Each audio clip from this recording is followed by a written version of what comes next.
The night I joked about marrying him was the same night the lights obeyed me. It's strange how clearly I can still remember the way the air felt before everything changed. The heaviness of the storm pressing against my windows, the smell of rain clinging to the wind, and that uneasy hum that fills a room right before the power cuts out.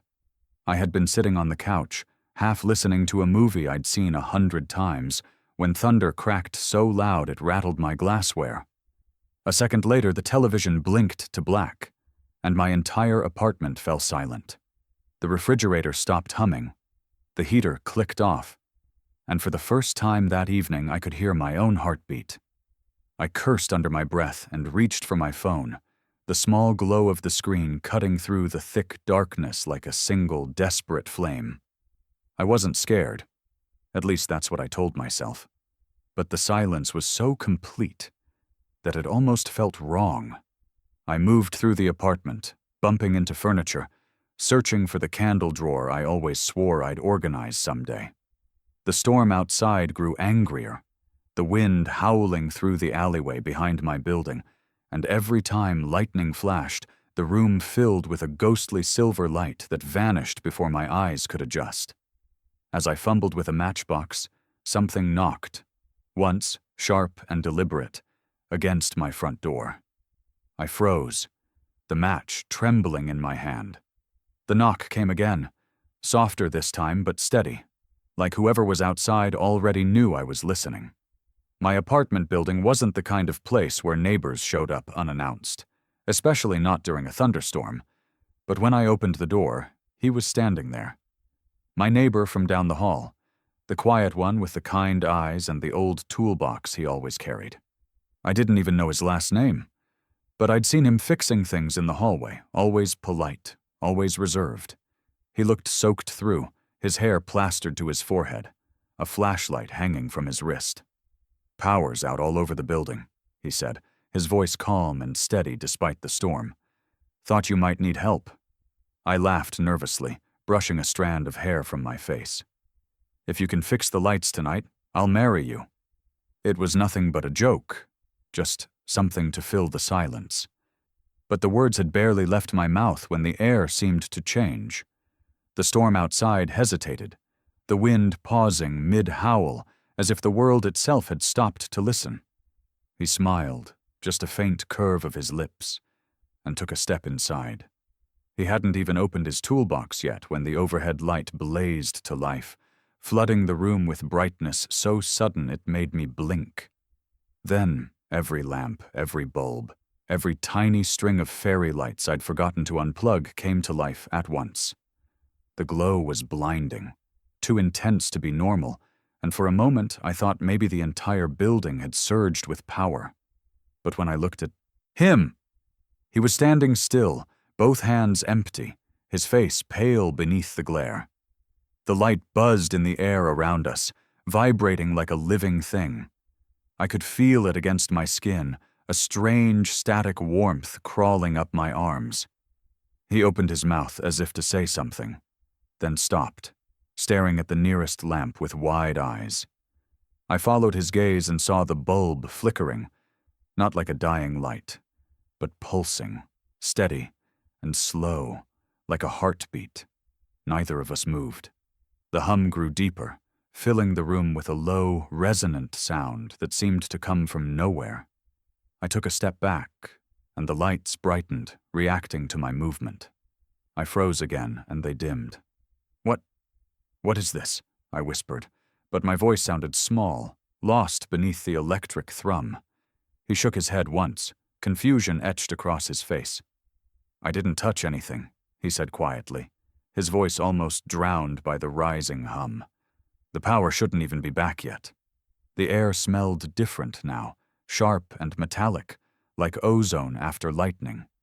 My skin prickled, my heartbeat quickened, and suddenly I wasn't sure if the warmth around me was from the lights or from something else entirely. I wanted to believe it was coincidence, just a freak power surge, but deep down I knew something was off. It wasn't the lights that frightened me. It was how they seemed aware of us. I stepped toward the wall switch, reaching out slowly, testing the air as if it might bite. The moment my fingers brushed the metal plate, the brightness intensified again. It wasn't just light anymore. It was energy, alive and circling us. I could feel it against my palms, a trembling current that almost felt like breath. I snatched my hand back, and the hum subsided. He exhaled shakily, then set down his toolbox. "It's not me," he said, his tone too serious for the moment to feel like a joke. "I didn't do that." A flicker of light flashed behind him.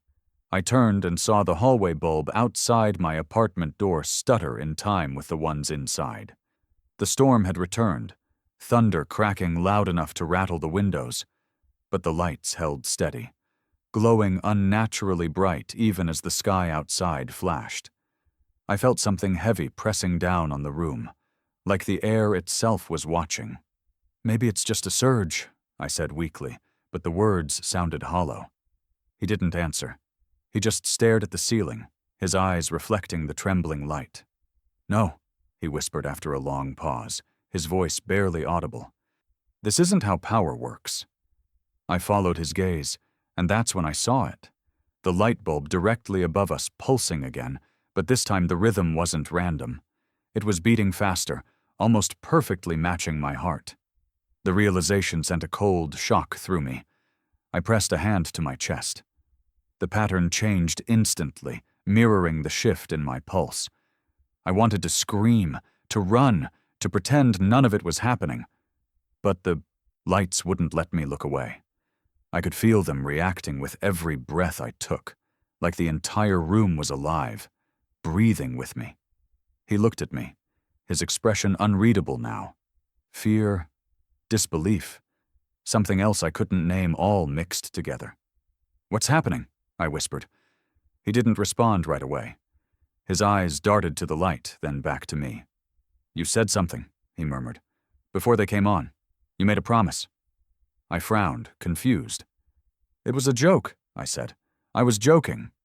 The lights flared violently at the word joke, blinding white filling every corner. He flinched, shielding his face with his arm. I stumbled backward, my hand landing on the edge of the counter for balance.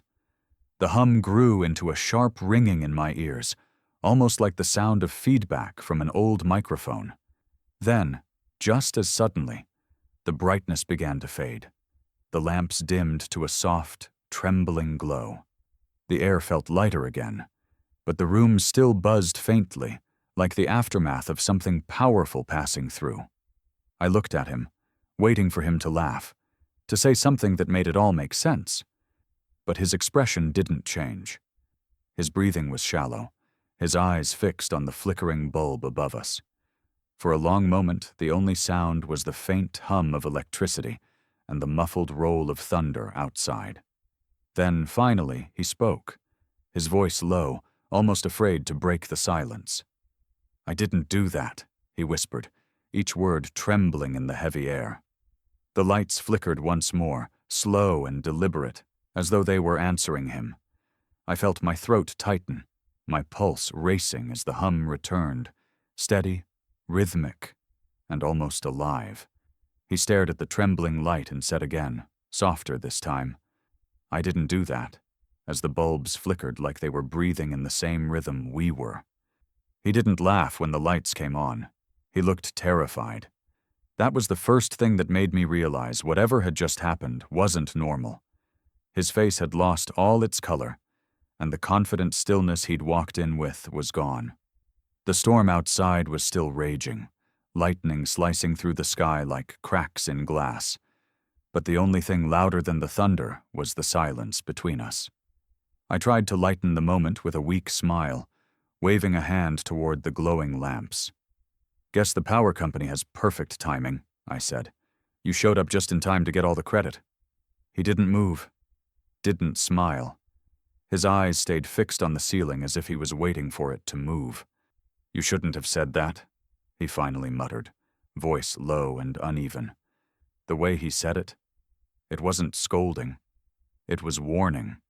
My stomach twisted like something inside me recognized those words before my mind did. "Said what?" I asked, half laughing, half nervous. It was a joke. He shook his head slowly, still staring at the ceiling light. Not to them. For a moment, I didn't even know how to respond. Them, I asked. What are you talking about? But before he could answer, the sound began again. That low hum, almost too deep to hear, but strong enough to feel through the floorboards. The air vibrated. The glasses on the kitchen counter trembled. The bulbs in every lamp flickered once, twice, then steadied, burning a soft amber glow that felt strangely alive. I tried to make sense of it all, but the logic didn't fit anywhere. Power outages didn't work like this. Lights didn't come back on because of a sentence. My phone still said no signal, and when I checked the hallway, every other apartment was dark. Ours was the only one glowing. I swallowed hard and turned back to him. "You're scaring me," I said, half whispering. "What's happening?" He rubbed a hand over his face, then through his hair, leaving streaks of rainwater. "It's not happening again," he said under his breath, almost like he was trying to convince himself. It can't be. The word again hit me harder than the thunder outside. I wanted to ask what he meant, but something about his tone told me the answer wasn't something I was ready to hear. I needed to break the tension, to pull us both back to something ordinary, something human. So I said the most normal thing I could think of. "You look freezing. Sit down. I'll make coffee." He didn't move at first, but then he nodded slightly and lowered himself onto the couch. I went to the kitchen, grabbing the kettle and filling it halfway with water. The hum followed me there, faint but constant, like an invisible current running through the air. I set the kettle on the stove and turned the knob. The blue flame sputtered to life, and then flickered wildly as the overhead light pulsed. "Great," I muttered. "Now even the stove's haunted." "Don't joke about that," he said sharply. The tone in his voice made me freeze. He wasn't being playful or protective. He was genuinely afraid. I turned around slowly. He was sitting rigid on the couch, eyes locked on the lamp above him. His hands were gripping his knees so tightly his knuckles were white. "I've seen it before," he said finally, voice hollow. "This isn't just a glitch. It listens." "It listens?" I repeated, disbelief laced in my voice. He nodded once.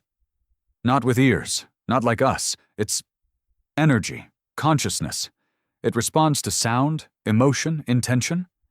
When you said what you said, it wasn't the words that mattered. It was the promise inside them." The kettle clicked softly as the metal began to warm, and I found myself whispering, "You make it sound like the lights are alive." He looked up at me slowly, eyes wide and dark. "They are, when they want to be." I laughed nervously, hoping to pull him back into something rational. "Okay, now you're really freaking me out. Are you saying electricity has feelings?" He didn't answer right away. The hum deepened, vibrating the air between us. Then, as if in response to my sarcasm, the bulb above the stove brightened sharply and began to pulse. Once, twice. Slow and steady, like a heartbeat. I dropped the spoon I was holding. It clattered against the counter, echoing through the apartment. "You're doing that," I said quickly. "Tell me you're doing that." He shook his head, his gaze never leaving the light. "It's not me." The pulse quickened, faster now, the shadows stretching across the walls in strange, rhythmic patterns. I could feel the electricity prickling on my skin, like static trying to crawl under my flesh. The storm outside cracked again, lightning flashing against the windows. But this light, this living, breathing light, didn't flicker with it. It stayed steady, like it wasn't bound by the weather or the grid or even physics. "It feels you," he said softly. "It knows when you're afraid." "Stop saying that," I snapped, but my voice trembled. The hum rose higher, almost like a reply, and I realized with horror that he was right. The light brightened each time my pulse quickened, dimmed when I tried to calm myself. My body was part of whatever was happening, feeding into it somehow. He stood up slowly, walking toward me with his hands raised as if approaching a wild animal. You have to stay calm, he said. When it senses panic, it strengthens. When you joke about it, it grows curious. But if you make promises— He stopped himself abruptly, shaking his head. Just don't say anything else like that. I stepped back, hitting the counter. You're not making any sense, I said. It's just a power surge, that's all. Then explain this. He gestured toward the hallway.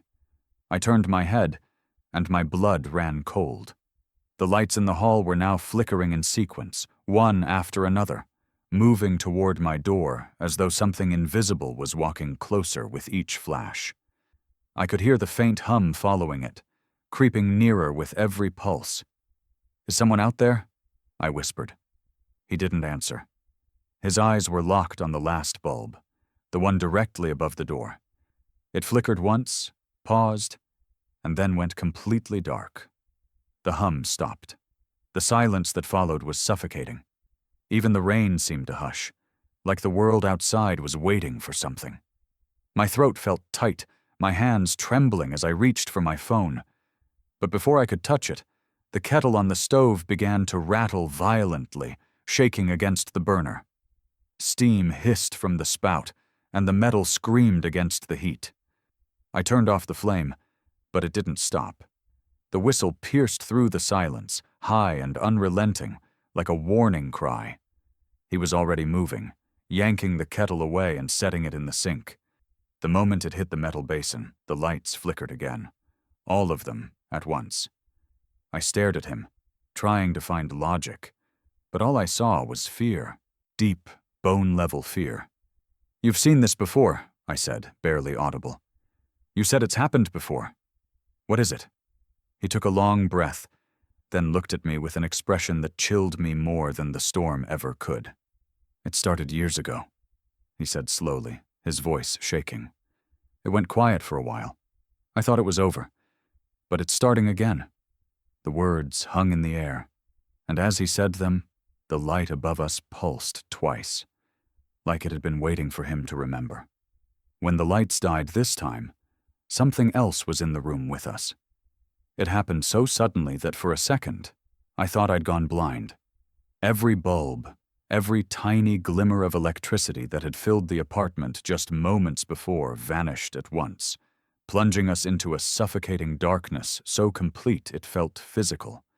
The air grew heavier, pressing against my skin as if the room itself had exhaled and forgotten how to breathe again. I froze where I stood, one hand gripping the counter, the other instinctively reaching out for him. My fingers met nothing but cold air. "Where are you?" I whispered, my voice breaking the silence like a ripple on still water.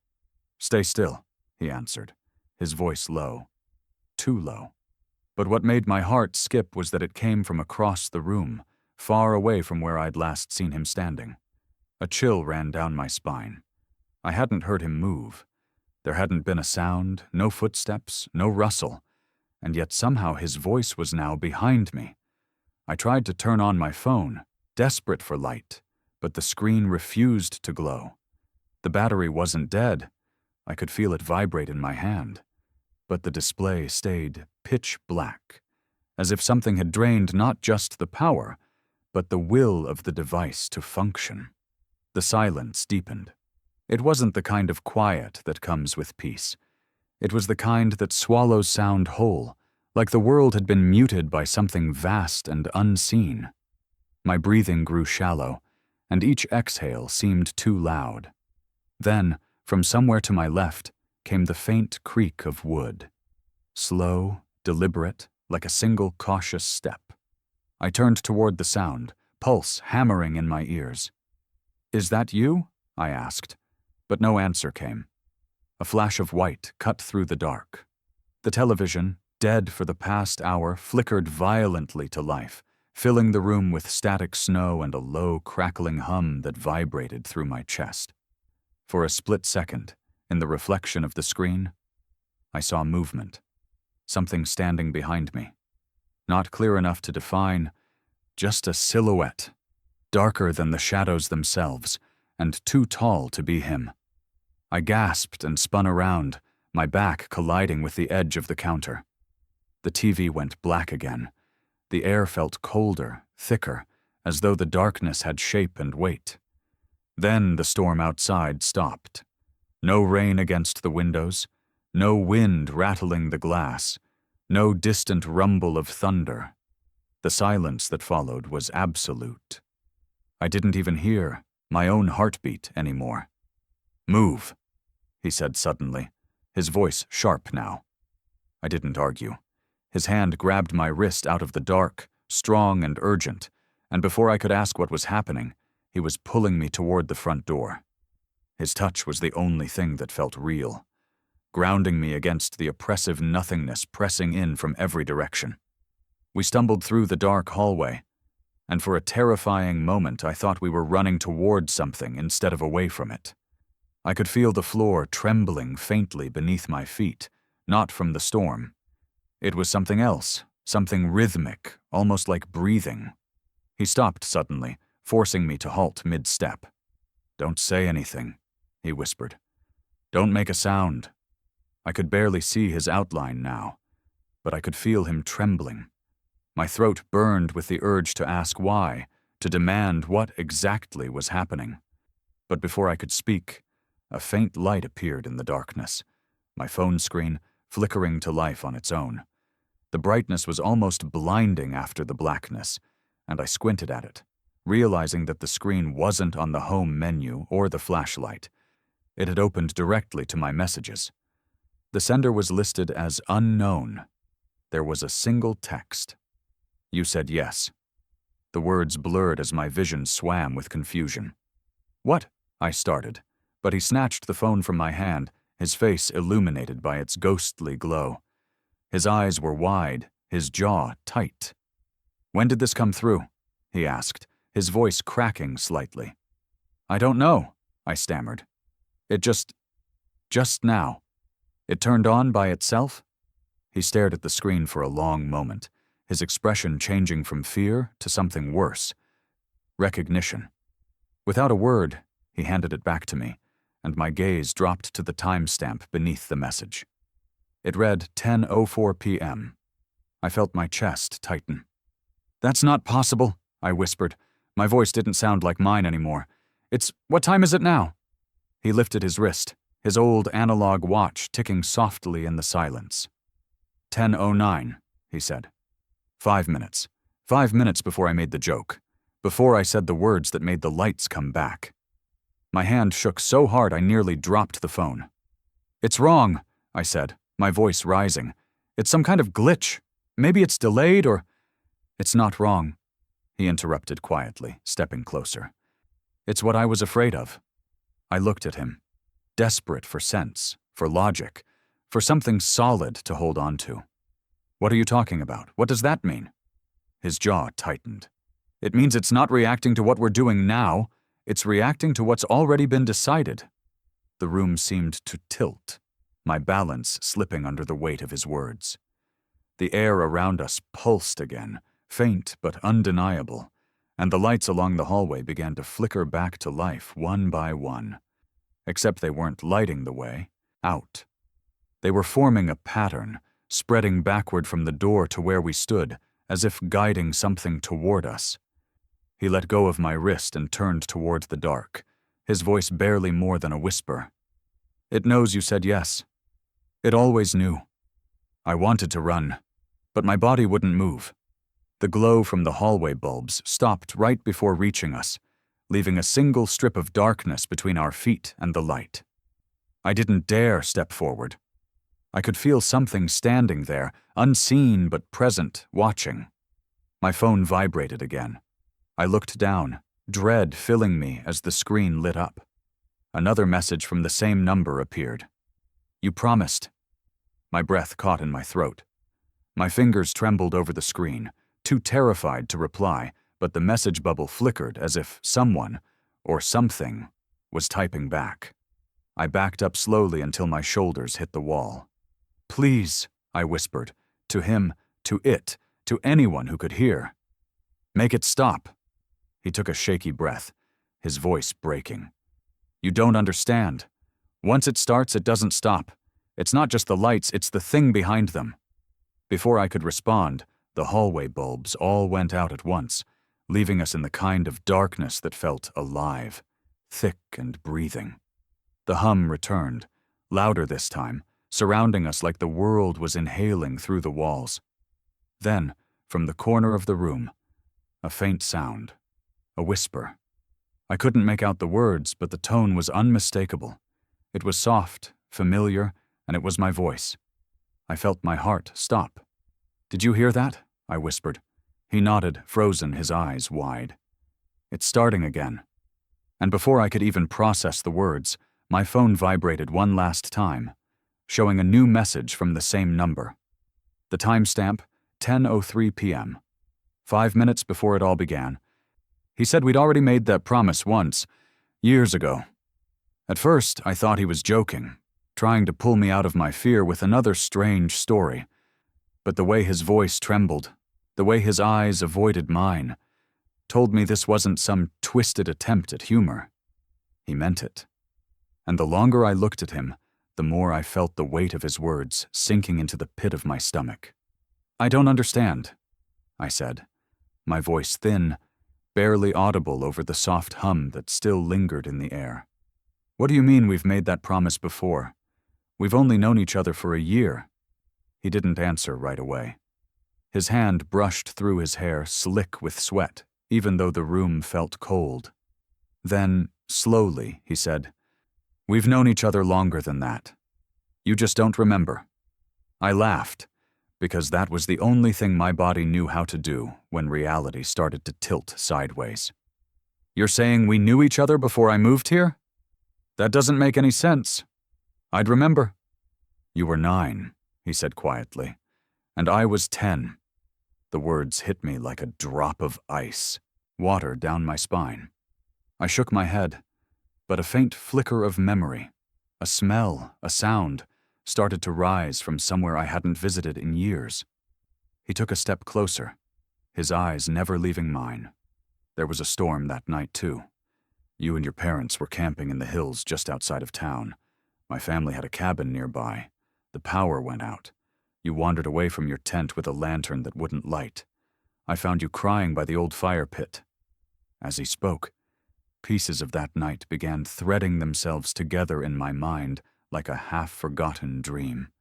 The smell of rain-soaked pine, the sound of distant thunder rolling through the trees, my small hands gripping a cold, useless lantern. "I remember," I whispered, surprised by the words leaving my own mouth. "You tried to fix it. The lantern." He nodded, his face pale but calm. "And you said, 'If you fix the light, I'll marry you.'" I froze. The same words. The exact same words. "And then?" I asked, though I already knew what came next. "Lightning struck," he said, his tone quiet but sharp. "Right by the fire pit, so close it split one of the trees in half.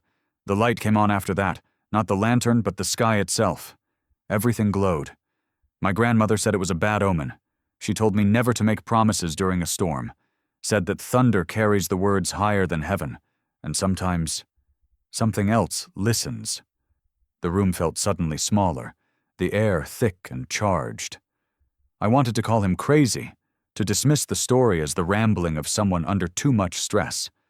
But as I opened my mouth to speak, the lamps on the table beside us flickered to life. One, then another, then another. The bulbs burned with a soft, golden glow, though neither of us had touched a switch. The hum returned, steady and deep, vibrating through the floorboards. I turned toward the wall, heart hammering, and saw the shadows on the plaster begin to move, not wildly, but slowly, as if something was shifting between the walls themselves. The air smelled of rain again, even though the windows were shut tight. He took a step toward me. "You feel it too, don't you?" I wanted to deny it, but I could feel the static crawling up my arms, making every hair on my skin rise. The energy in the room wasn't mechanical. It was emotional, almost intimate, as though the light recognized me. "This is crazy," I whispered, but my voice cracked under the pressure of my own disbelief. "You're saying that night—" "What, lightning bonded us? That some supernatural thing decided to hold us to a childhood joke?" He met my eyes, and I saw something there that terrified me more than the lights ever could. Conviction. Not a joke. A vow, and yes, I think it did. You made a promise under the storm, and it heard you. I backed away from him, shaking my head. That's impossible. But before I could take another breath, every light in the apartment flared at once. The brightness was unbearable, forcing me to throw an arm over my face. The hum grew louder, vibrating through the floor, through my chest, through the walls. I could feel the building itself responding, trembling like it was alive. He shouted something, but his voice was lost in the sound. The air pulsed with light so thick it felt like liquid, washing over everything. The pictures on the walls rattled. The dishes in the cabinet clinked against one another. And then, silence. The lights dimmed back down, leaving us standing in a golden haze that seemed to breathe. My chest rose and fell quickly as I tried to steady myself. When I lowered my hand, I saw him staring at the far wall. The wallpaper had darkened. No, not darkened. Burned. Letters had been seared into the plaster, the faint outlines of words glowing like fading embers. Promise kept. I staggered backward, my hand covering my mouth. "Oh my God," I whispered. He moved beside me, his voice barely a whisper. "It's answering you." My knees nearly gave out as I stared at the glowing words. The hum came back, softer now, pulsing like a heartbeat that filled the air. "This can't be real," I said. "It's a trick, an illusion, maybe an electrical burn." "It's not the electricity," he said quietly, his tone gentle but certain. I turned toward him, my breath shallow, my chest tight. "Then what is it?" He looked down at me, his expression solemn, his voice trembling as he spoke. "It's not about the electricity," he said softly, almost reverently. "It's about the vow." The moment he said the word vow, the lamps flared once more, brighter than before, and somewhere deep in the apartment, something began to whisper our names in the dark. The lights began reacting to my emotions like they knew me. It started subtly, almost innocently, as if my apartment had developed a strange, almost sympathetic rhythm. When I walked into a room, the lights would flicker once, as though greeting me. When I left, they dimmed down to a soft, mournful glow. At first, I told myself it was coincidence, maybe some quirk of the wiring. But deep down, I already knew it wasn't. Every light in my home seemed to be watching me. If I smiled, they brightened. When I cried, they pulsed low and warm, like they were breathing in sync with me. Once, I woke in the middle of the night and saw the soft lamp beside my bed flicker faintly. Not erratic or broken, but steady, like a heartbeat. I called the building's electrician that morning, desperate for some ordinary explanation. He checked every socket, every switch, even the circuit board in the basement. When he was done, he looked confused. "Everything's perfect," he said. "If anything, your system's too good. Wires are new, connections clean, no shorts, no surges. You've got the most stable current in the whole building." Stable. That word stuck in my head. Because nothing about my life felt stable anymore.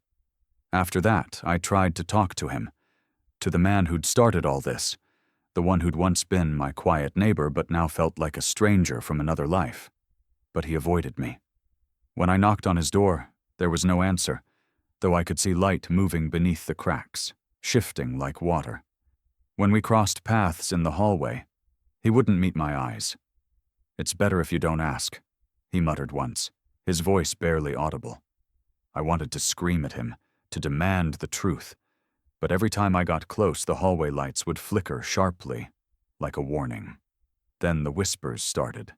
At first, they came from the radio. I'd left it unplugged, sitting on the counter since the blackout. One night, as I passed the kitchen, I heard a soft, static hum, and beneath it, a voice. It wasn't clear, just a murmur, but it said something that froze me in place. My name.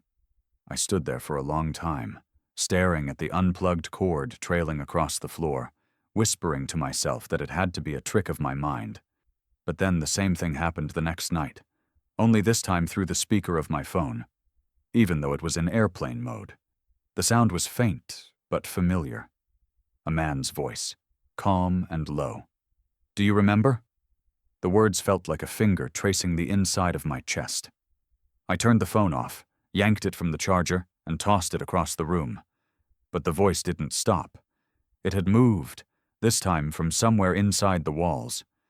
Sleep became impossible. Every corner of the apartment seemed alive. The hum never faded now, just deepened, vibrating through the floor like the pulse of something enormous beneath me.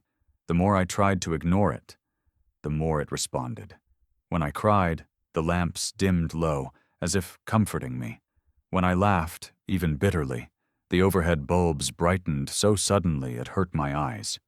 It wasn't random anymore. It was emotional, responsive, sentient. By the third day, I'd stopped pretending it was electricity. I started searching for answers in old things. Boxes I hadn't opened in years, drawers filled with forgotten scraps of my past. I needed to prove to myself that this was just a story, that whatever was happening now didn't have roots in something I couldn't control. That's when I found the photo album. It was wedged in the back of my bedroom closet behind a stack of winter coats. The leather cover was warped and dusty, smelling faintly of cedar and something else. Something metallic, like old lightning. I sat on the bed and began flipping through it, page after page of childhood memories. Birthdays, school trips, messy smiles frozen in time. And then I saw it. The photograph that made my throat close. There we were. Him and me. 2 children standing in front of a campsite, a broken lantern sitting between us. I couldn't have been older than 9. My hair was tangled from rain, my smile crooked and uncertain. His arm was around me, protective in that innocent way kids have before the world gets complicated. But it wasn't the image that terrified me. It was what was written on the back. My own handwriting, though smaller, more uneven. The script of a child. "When the light returns, I'll be yours." I stared at the words until my vision blurred. My pulse pounded in my ears, and a cold sweat broke across my skin. I wanted to believe it was a coincidence, some innocent phrase that just happened to echo my joke from that night.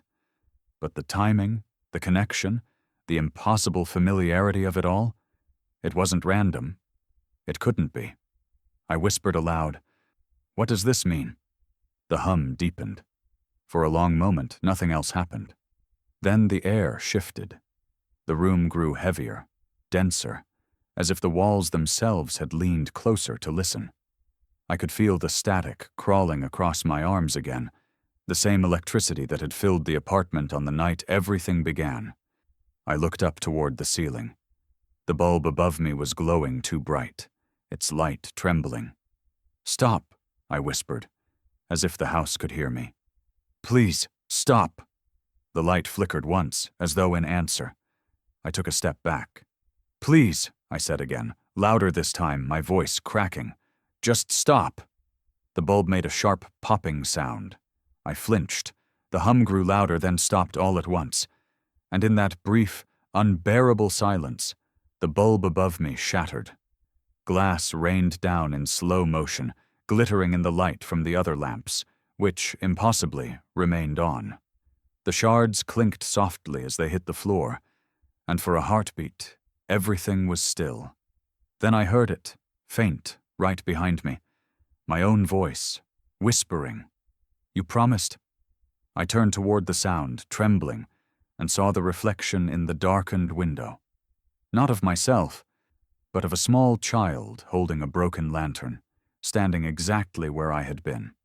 When I played my recording, a voice whispered my name, but it wasn't mine. I'd decided that night to get proof that I wasn't losing my mind, that the lights weren't alive, that something explainable, something rational was happening. I sat on the floor of my living room with my phone propped against a stack of books, camera pointed at the ceiling light that had been flickering on and off for hours. I pressed record and whispered to myself, "Just a glitch, just electricity. For 5 full minutes, nothing strange happened. The light swayed in its rhythm, the same erratic pulse I'd come to expect. Then, just as I reached to stop the recording, the bulb steadied. No flicker, no hum, just silence.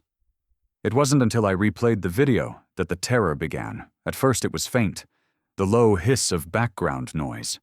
Then, beneath it, a whisper, the sound of someone breathing close to the microphone. I leaned in, heart racing, and heard it clearly this time.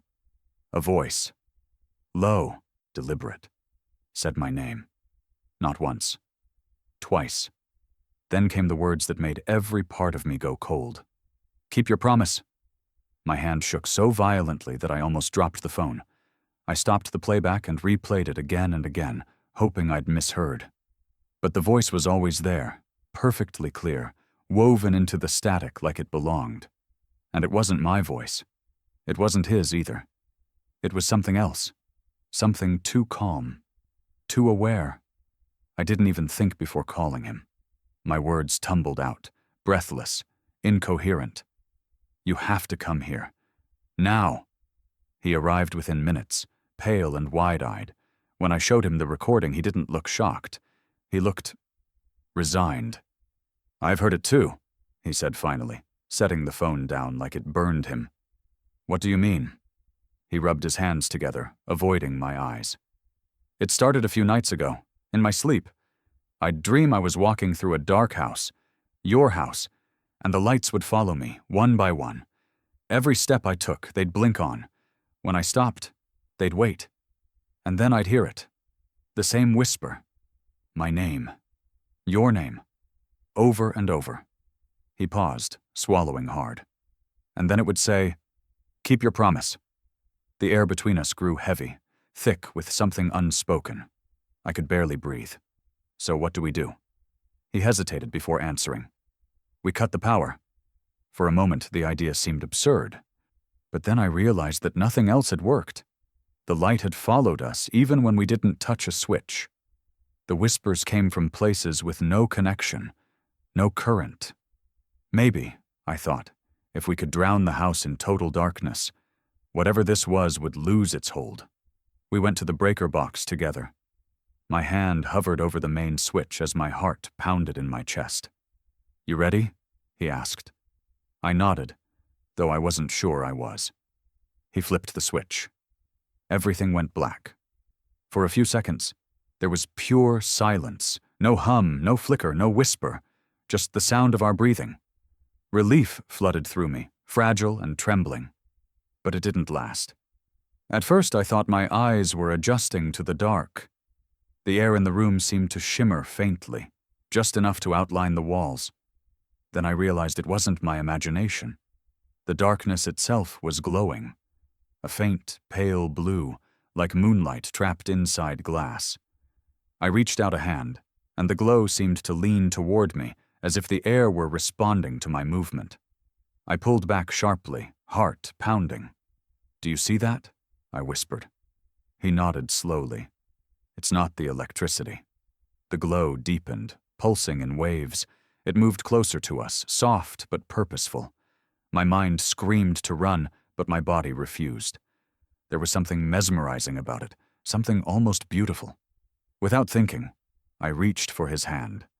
The instant our fingers touched, the room brightened. The glow surged like a heartbeat, surrounding us in soft blue, light that rippled through the air like water. We stood frozen, hands clasped, as the whisper came back. Not faint this time, but full and resonant, echoing through every corner of the apartment. It wasn't from a single direction anymore. It came from everywhere, from the walls, the floor, even the air between us. Do you hear it? I gasped. He didn't answer because he was staring at something just over my shoulder, his face pale with fear. I turned slowly and felt the air shift. The light behind me had taken shape. Not human, not defined, but an outline made of pure energy. It pulsed once, and the walls trembled in response. The whisper came again, clearer now, almost gentle. Now complete it. My stomach dropped. "What does it mean?" I asked, though I already knew. He didn't speak. His eyes filled with tears, and he squeezed my hand tightly, as if afraid to let go. The light pulsed again, brighter this time, washing the walls with an electric blue that made the room vanish around us. In that blinding glow, I thought I saw faces, brief, flickering, familiar, children laughing beside a broken lantern, thunder flashing in the distance. Then the glow faded, leaving nothing but darkness and the echo of a voice that didn't belong to either of us. And in that silence, just before the hum returned, the whisper came one last time, right between us, soft and commanding. "Now complete it." No matter where I went, the lights followed me. We left the apartment that night without looking back.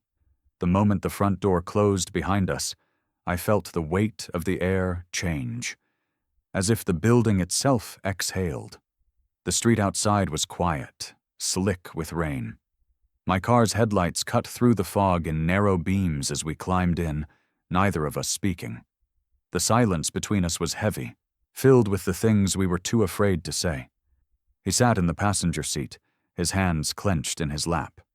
"Just drive," he whispered. So I did.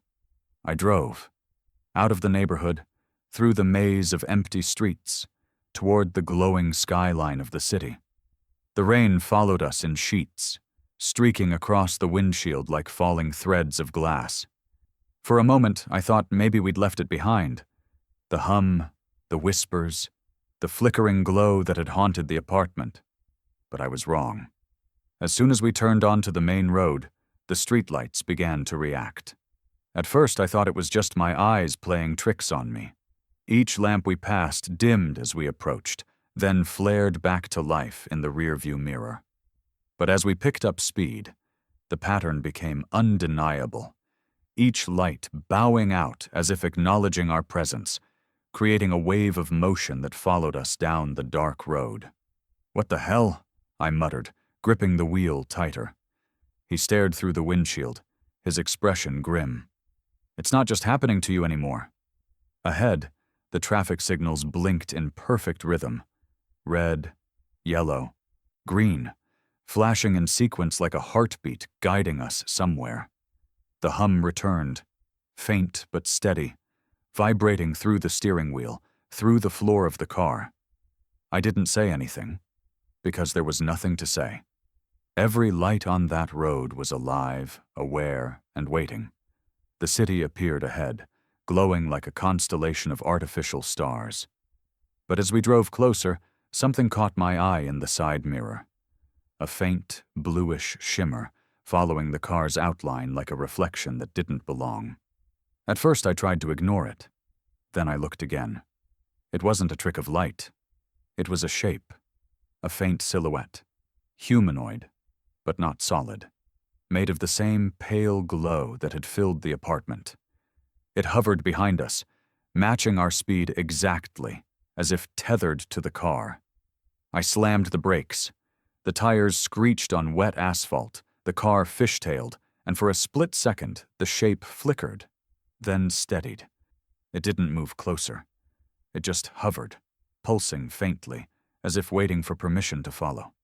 He turned slowly toward me, his voice quiet but filled with dread. "It's not you following the light," he said. "It's the light following us." The words hung in the air like a prophecy. I wanted to scream, to demand what that meant. But before I could, he spoke again. "My grandmother used to say something," he murmured. "About the storm, about promises made under lightning." I glanced at him, my breath uneven. "What did she say?" He looked out the window, eyes distant. "She said lightning hears truth, and when it strikes, it seals what it hears. She said promises made under lightning bind the soul, to each other and to the storm itself." I felt my hands go cold around the steering wheel. "You think that's what this is? Some kind of curse?" He didn't answer. He didn't have to. The city lights around us flickered in response, a silent pulse moving through the grid like a living organism. It was as if the city itself had overheard us. I swallowed hard. "Then how do we stop it?" His voice trembled slightly. "We can't stop it here. It started somewhere else, and that's where it'll end." I looked at him, confused. "Where?" "The campsite," he said quietly. "The one from when we were kids, where it first hurt us." The memory came back in fragments. Rain, thunder, the broken lantern, his face illuminated by flashes of lightning. My childhood voice, laughing, teasing, "If you fix the light, I'll marry you." And then, the strike. The light that answered. The vow. A shiver ran through me as the road stretched ahead, slick and endless. "You think we can undo it?" He turned toward me, his expression unreadable. "I think we can only finish it." For the next few hours, we drove in silence. The storm moved with us, crawling across the horizon. The glow behind the car never faded. Every few miles, I'd catch glimpses of it in the side mirror, steady, patient, following. Sometimes, when we passed under bridges, the blue light reflected against the concrete walls, tracing our path like a map only it could see. The further we drove from the city, the quieter everything became. The hum of electricity faded, replaced by the rhythm of rain and the sound of our breathing. The road narrowed, flanked by dark forests that swallowed the headlights. When we finally reached the dirt path that led to the old campsite, my chest tightened. The trees loomed taller than I remembered, their branches twisting against the storm clouds like reaching hands. The road ended in a clearing, the same one where we'd played as children. He exhaled shakily. "This is it." The car engine idled for a moment before he switched it off. The headlights died, and for a heartbeat we were surrounded by pure blackness. Then, slowly, the forest began to glow. It started in the trees, tiny pinpricks of light weaving between the branches, then spreading across the ground like fireflies waking all at once. The glow deepened, soft and blue, until every leaf and stone shimmered faintly in the darkness. I stepped out of the car, my boots sinking into damp soil. The air smelled like rain and ozone. He joined me, silent, his eyes reflecting the faint light that pulsed through the clearing. The hum returned, low and steady, vibrating through the ground. My throat tightened. "It's here," I whispered. He nodded slowly. It never left. The light spread further, crawling across the forest floor until it circled the car completely, enclosing us in a halo of living blue. It felt less like illumination and more like recognition, like the earth itself was remembering something it had waited years to relive. And then, just as the storm broke overhead, every tree around us flared with light at once, a brilliant electric glow that made the entire forest shimmer like glass. The sound that followed wasn't thunder. It was a voice, low, ancient, and everywhere at once, whispering, "Welcome back." The campsite we left as children hadn't aged a day. As the blue light rippled through the forest, my breath caught in my throat. Every tree stood exactly as I remembered it, tall, dark silhouettes framing the clearing in perfect symmetry. The ground was still uneven where the old fire pit had been dug, and the circle of stones around it looked undisturbed, as if no time had passed at all. Even the air smelled the same, wet earth, pine sap, and the metallic tang of a storm about to break. We stepped forward slowly, our footsteps crunching against the damp soil. He kept close behind me, his flashlight in hand, though its beam seemed weak compared to the ghostly blue glow seeping from the trees.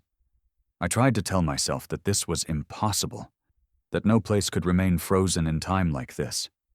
But the deeper we walked into the clearing, the more the forest around us pulsed like a memory that refused to fade. And then I saw it, the lantern. It was lying half buried beside the fire pit, the same old camping lantern we'd had as children. The glass was cracked, the handle rusted, but a faint light shimmered inside it, soft and steady. It wasn't fire or reflection. It was alive. I crouched down, hesitant to touch it. "It's still here," I whispered. He stood beside me, his expression unreadable, the faint light reflecting in his eyes. "It never left," he said. I looked up at him, the weight of unspoken fear heavy between us. You knew we'd find it, didn't you? He hesitated before answering. I hoped we would. It's the only way to end this. I stared at the lantern again, my pulse quickening. And what? He inhaled deeply, his voice breaking as he finally spoke. That night, after you joked about marrying me, I did something. I turned to him, the words catching in my throat. What do you mean? He took a step closer, his face illuminated by the soft glow of the lantern.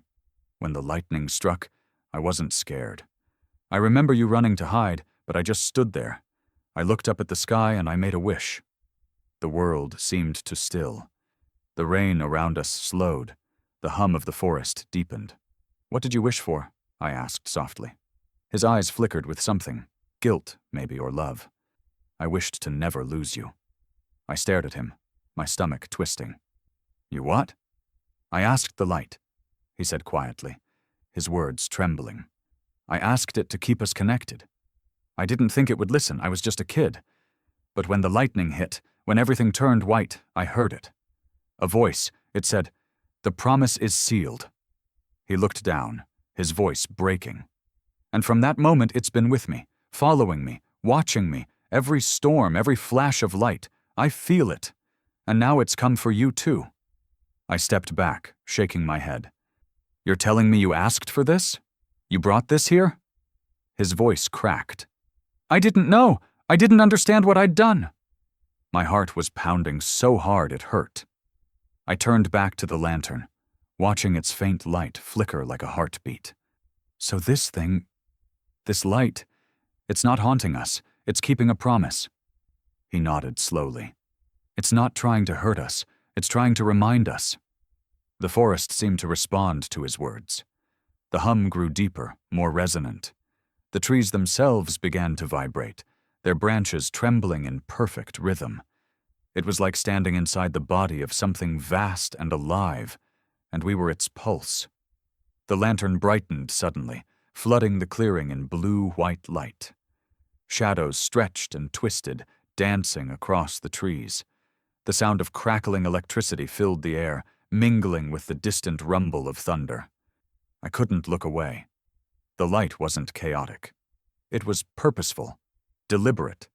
It felt like recognition, like reunion, like it was seeing us for the first time in years. A strange calm settled over me. My fear dulled into something softer, something almost peaceful. Maybe it just wants us to finish what we started, I said, the words leaving my mouth before I could think them. He looked at me sharply. You mean the promise? I nodded. The one we made that night. He hesitated, then slowly reached for my hand.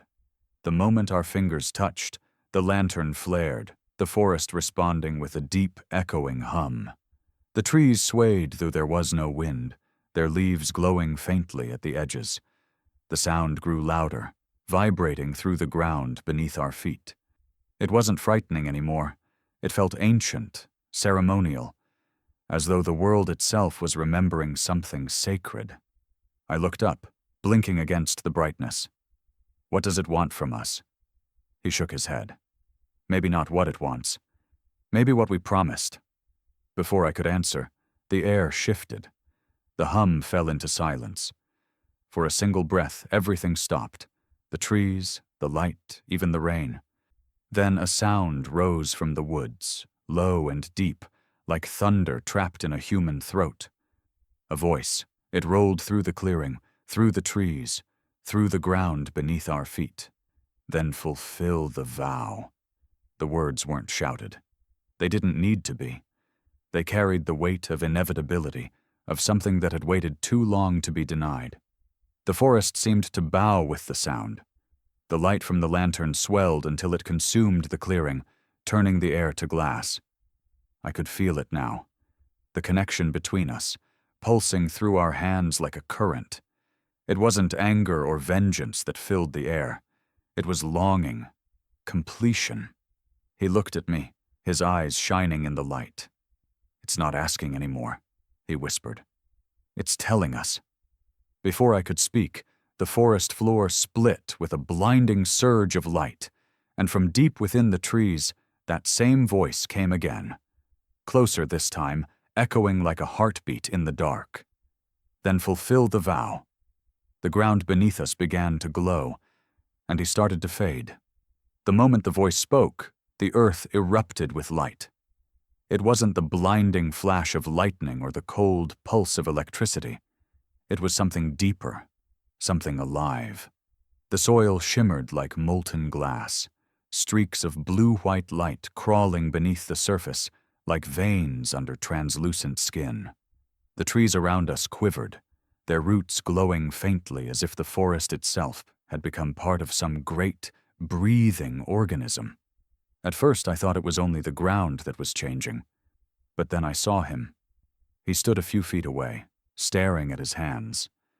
The light reflected off his skin, soft and steady, but the longer I looked, the less solid he seemed. His edges blurred, his outline thinning into transparency. The color drained from his face until I could almost see the trees behind him. "Stop," I whispered, my voice breaking. "Stop, you're—" He looked at me, terrified, as if realizing it too. "I can feel it," he said, his voice shaking. "It's pulling me." The glow deepened, pulsing through the ground beneath him, each pulse making him flicker like a candle in the wind. I ran forward, desperate, and reached out to grab his arm, but my fingers passed straight through him. It was like touching mist. "No, no, no!" I shouted, stumbling forward again, trying to hold him, trying to feel something solid. "Don't you dare disappear!" He reached for me too, but his hand dissolved into light before it touched my skin. His eyes, still so human, so full of fear, locked onto mine. The voice came again, low and resonant, vibrating through the air. "Only one may remain in the dark." The words seemed to ripple through the world itself, sinking into my bones. I could feel their meaning without fully understanding them. One of us had to stay. One of us had to go. He shook his head, his voice cracking. "It's me. It's always been me. The light wants what it made." "No," I said, my voice trembling. "We started this together. We finish it together." He smiled sadly. "You don't understand. It doesn't want both of us. It never did." The glow intensified, flooding the clearing until I could barely make out his shape. He was fading faster now, the air around him vibrating with heat. My tears burned as they fell, vanishing before they hit the glowing ground. I wanted to scream, to fight the unseen thing that was taking him, but I couldn't move. The light pressed against me, warm but suffocating, a force both gentle and unyielding. He stumbled, falling to his knees, half of his body already transparent. "You have to run," he said, his voice distant, echoing like it came from underwater. "I'm not leaving you," I whispered. "You have to. If you stay, it'll take you too." The ground beneath me cracked open, releasing another surge of blue light that crawled up my legs, wrapping around me like silk threads. The air shimmered, filled with a faint hum that matched the rhythm of my heartbeat. "I don't care!" I shouted, stepping closer, even as the light burned against my skin. "I won't let you go!" He looked at me with an expression that broke something inside me, a mix of love, sorrow, and resignation. "It's too late," he whispered. "The promise wasn't meant for both of us." The voice returned, softer this time, but closer, curling around us like smoke. "One must remain in shadow. One must become the light." The meaning hit me like a blow. One of us had to cross over. One of us had to stay behind. That was the price of the vow, the balance it demanded. The light wasn't punishing us. It was collecting what was owed. He looked down at his fading hands, then back at me. "I made the wish," he said. "I asked for this, so it should take me." I shook my head, sobbing. "That's not fair. You didn't know what you were doing. You were just a kid." "But I did it," he said softly. "And now it's time to pay." The glow around him flared, and I could see through his chest completely. The trees behind him wavered in the light like reflections on water. I could barely hear his voice over the hum. I love you. I always have. But it's time to let go. I dropped to my knees beside him, tears streaming down my face. No, I whispered. If this is what it wants, then it'll have to take both of us. He looked at me, shaking his head desperately. No, don't say that. You don't understand what you're agreeing to. But I did. Maybe for the first time since this all began, I truly understood. The light wasn't evil. It wasn't random. It was a force of balance, of truth. It had heard my words years ago and bound itself to them. It wasn't taking, it was fulfilling. The cost of the promise was completion, and completion meant a choice. He looked up at me, his voice a whisper barely audible above the hum. Then say it, he said. Say yes. If you mean it, if you ever meant it, say yes. My whole body trembled. I could feel the light reaching for me, threads of warmth brushing against my skin, tugging gently, inviting me in. I could feel his presence flickering, fading, like he was being pulled toward something I couldn't see. I looked at him one last time. His face was soft, fading, his eyes bright with tears and light. The boy who fixed the lantern. The man who kept his promise. The soul who had been tied to mine since the moment lightning first split the sky. I took a breath that felt like my last and whispered through trembling lips. I do. The moment the words left my mouth, the light surged around us, swallowing everything in brilliance. For one heartbeat, I saw his smile. Then the world shattered into white. The second I said yes, the world turned to gold. The instant the word left my lips, the forest erupted. The blue-white light that had surrounded us shifted, deepened, and then bloomed into radiant gold. It wasn't blinding, not harsh like lightning. It was warm, alive, and infinite, as if sunlight itself had taken physical form and decided to stay. Every leaf shimmered with golden veins. Every tree glowed as though its roots were threaded with stars. The thunder that had haunted us for hours faded into a low hum, then vanished entirely. The rain stopped mid-air, each droplet suspended like crystal, refracting the golden light before dissolving into nothing. For the first time since this began, I felt peace. The fear, the static, the tremors, all of it melted away. What remained was stillness, and in that stillness I felt him. Not beside me, not in front of me, but everywhere, woven into the very air. A warmth spread through my chest, gentle but steady. It was like being held by the memory of someone who had never left. Then his voice came. Not from outside, but from within. You kept your promise.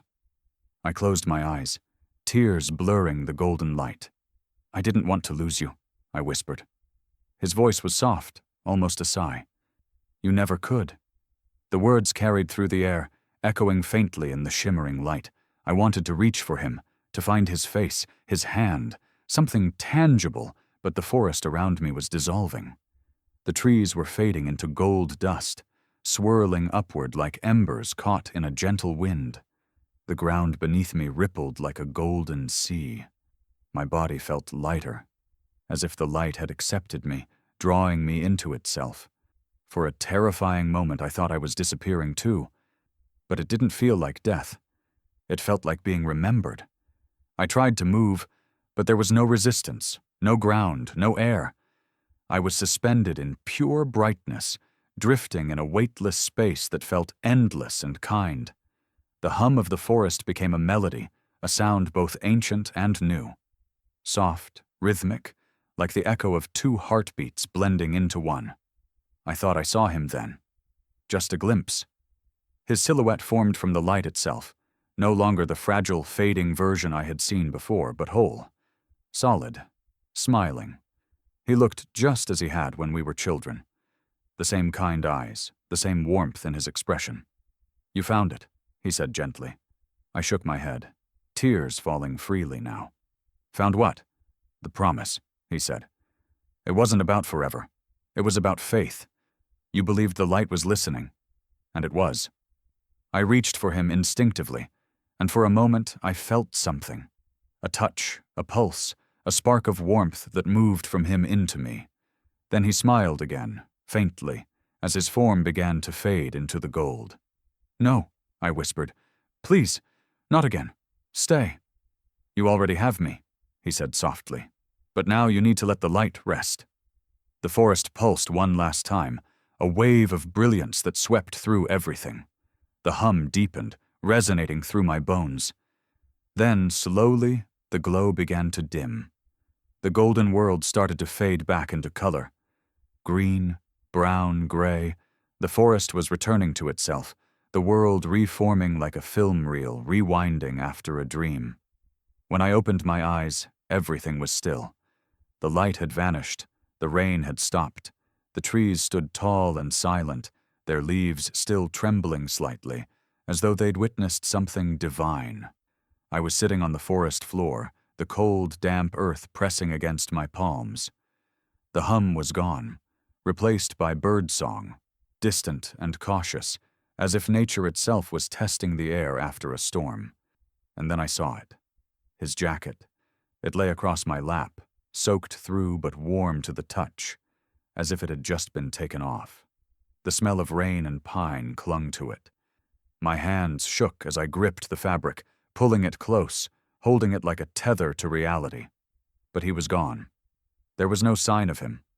Not a footprint, not a shadow, not a trace. Just the faint, lingering warmth of his presence, like a breath still hanging in the air after being spoken. The silence pressed in, heavy and surreal. My chest ached. But it wasn't just grief. It was something deeper, a kind of understanding that felt both painful and whole. He hadn't vanished, not really. He had become what he'd asked for, the light. The forest looked different now, gentler somehow. The air was clearer, and the trees seemed to lean closer as if listening. The old campsite, once filled with static and fear, now felt like a sanctuary. For a long time, I just sat there, his jacket clutched in my hands, staring at the faint patches of light filtering through the trees. The dawn had begun to break, and golden sunlight touched the edges of the clearing. It felt the same, almost, but not quite.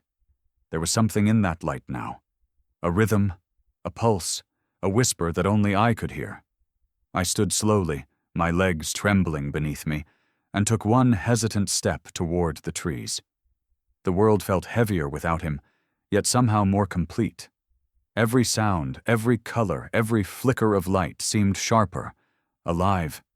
Then, just beyond the tree line, something caught my eye. A glow, not the harsh gold of the storm or the pulsing blue of the vow, but soft, steady, and familiar. A single lantern stood in the distance, half buried in the earth, untouched by daylight. Its glass glowed faintly, the same gentle warmth that had filled my childhood nights, the same light that had started it all. My breath caught in my throat as I stepped closer. The air hummed faintly, as if the light recognized me. I knelt beside it, tracing my fingers along the cracked glass. Inside, a tiny golden flame flickered, steady, patient, eternal. I whispered, my voice barely audible. "You're still here." The flame pulsed once, bright enough to bathe the trees in its glow, then steadied again. And for the first time in what felt like forever, I smiled. As I turned to leave, the light from the lantern flickered, and a shadow moved across the trees. When I looked back, the lantern's glow had changed, forming the outline of a hand reaching outward, steady and waiting. Every time I turned on a lamp, I saw his reflection in the glass. When I came back home, the world seemed quieter, gentler, but not empty. The storm had passed, the air was still, and yet something in me refused to believe it was truly over. I'd left the forest behind, left the glow and the hum, but the moment I stepped inside my apartment, I felt it, that faint, living warmth in the air, like the room itself recognized me. The lights, the ones that had once terrified me, seemed softer now. They didn't hum or flicker with anger. Instead, they pulsed gently, like they were breathing with me. I told myself it was nothing. A trick of memory, a trauma response, the echo of everything I had lost. But I knew better. He was still here. The first time I realized it was 2 nights after I returned. I couldn't sleep. The rain outside tapped softly against the window, and my room was bathed in the soft glow of my bedside lamp. I turned over, half expecting to see him in the doorway. That familiar smile, the quiet comfort that had once grounded me. Instead, I saw his reflection, faint, almost invisible, in the curved glass of the lamp. Just a blur of a face, a familiar outline. I blinked, and it was gone.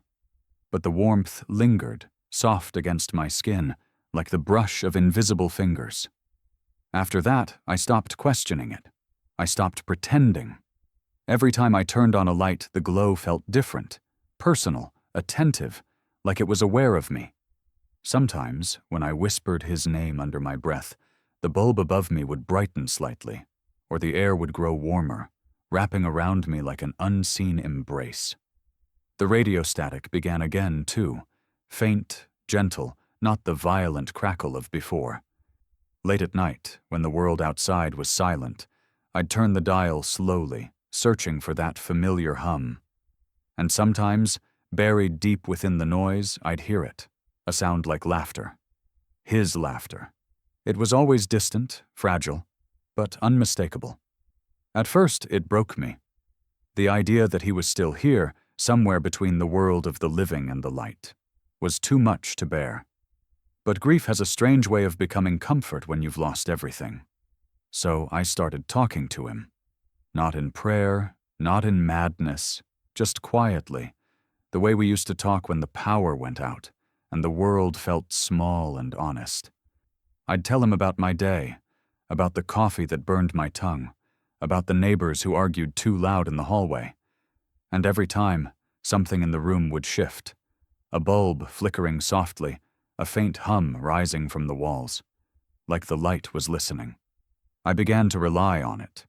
One evening, as the sun set and the city outside melted into the soft haze of night, I sat on the couch, the only illumination coming from the lamp beside me. The air was thick with the familiar hum of electricity. I felt it again, that ache of presence, that almost touch. My throat tightened.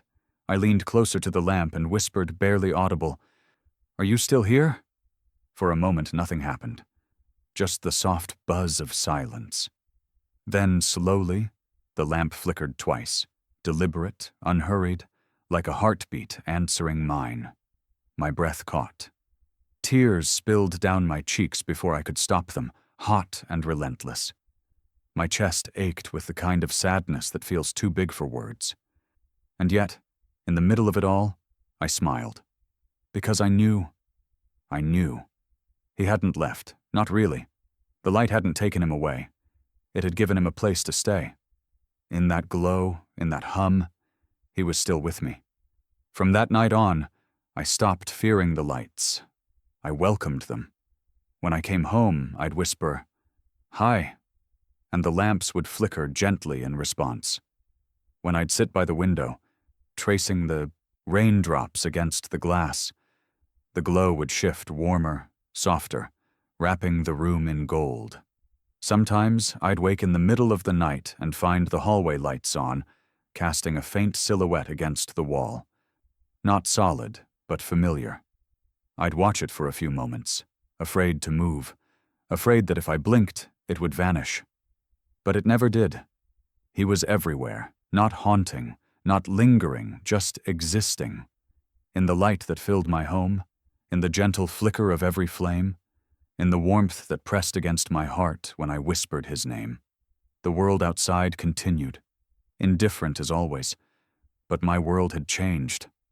I didn't see light the same way anymore. It wasn't just energy or electricity. It was memory, presence, love. And maybe, I thought, that's what promises really were. Not words or vows, but energy that never faded, that transformed instead of ending. One night, as I sat alone in the dark, I realized I no longer felt alone at all. The darkness didn't scare me, because I understood now. Even in the dark, light remembers.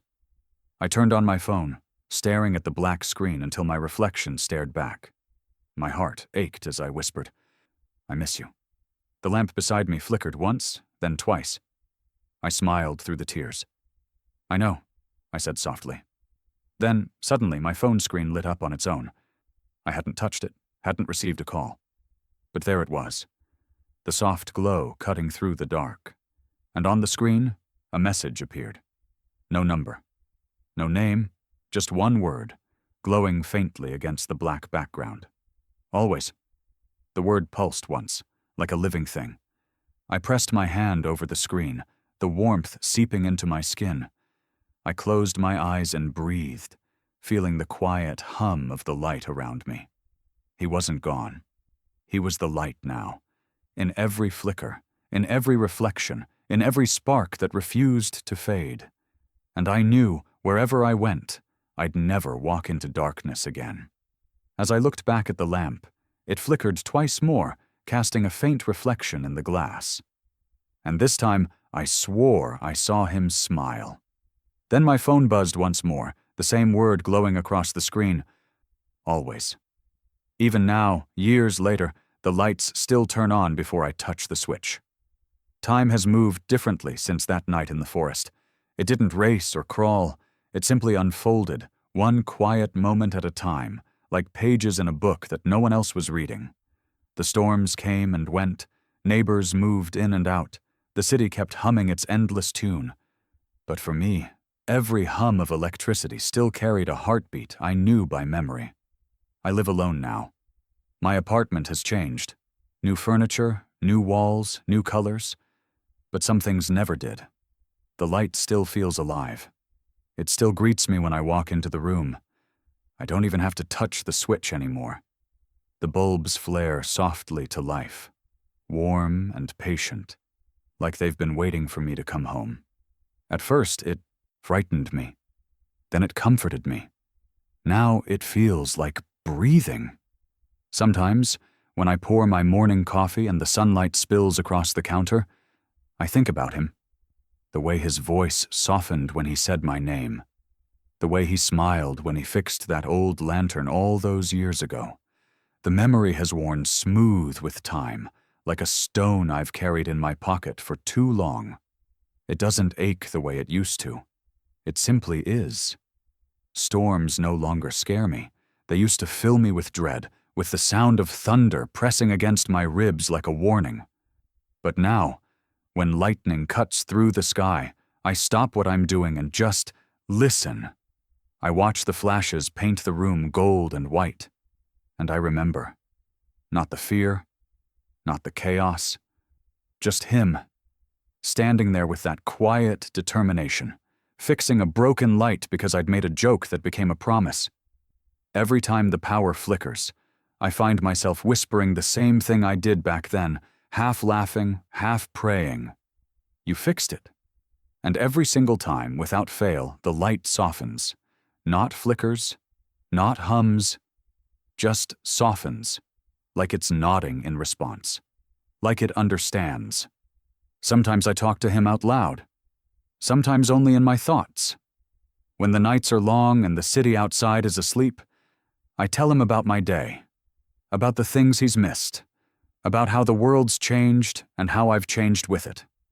I don't expect answers anymore, but sometimes, just sometimes, the lights will flicker once, twice, the way they used to. And I know. He's listening. Years have taught me that love doesn't end. It doesn't vanish in absence or fade with time. It transforms. It shifts shape, becoming part of the air, the sound, the light. It lingers in the smallest things, like a song that never really stops playing, even when you can't hear it. Some nights, I dream of the forest again.